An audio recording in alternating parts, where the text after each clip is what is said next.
அவங்களோட கமிஷன் இல்லாமல் இந்த இந்த டீலிங்கும் நடக்கும். ஸோ அப்போ அதுலேயும் முறைகேடுகள் நிறைய நடக்கும். ஓகேங்களா?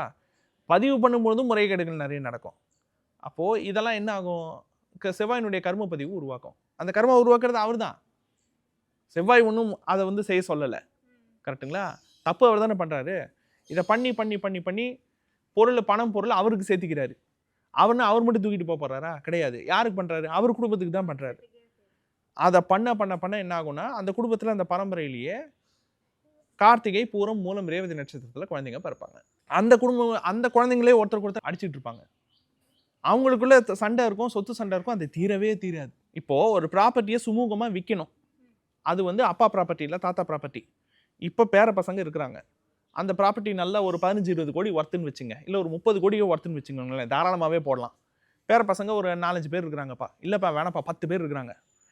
30 கோடி ஒர்த்து ப்ராப்பர்ட்டி. இப்போ விற்றா ஆளுக்கு 3 கோடி ரூபாய் ப்ராஃபிட் தானே. அவங்கவுங்க ஏதாச்சும் ஒரு இடத்துல போய் செட்டில் ஆகலாம்ல. ஆனால் விற்க மாட்டாங்க. சில ஈகோ பிடிச்ச கும்பல் இருக்கும், அடிச்சுக்கிட்டே இருப்பாங்க. தெரியுங்களா? நான் கோர்ட்டுக்கு போவேன், நான் இதுக்கு போவேன், எனக்கு இதில் இன்னும் ஜாஸ்தி வேணும், எனக்கு இதில், அதாவது கிளாஷஸ். ஓகேங்களா? அந்த கிளாஷஸ்னால ஈஸியாக விற்க வேண்டியதை இவங்க அப்படியே ஹோல்ட்லேயே வச்சுருப்பாங்க. அதில் ஒருத்தர் கேஸை போடுவார். 10 பேரில் 6 பேர் கழுத்து போடுவாங்க, 2 பேர் கழுத்து போட மாட்டாங்க.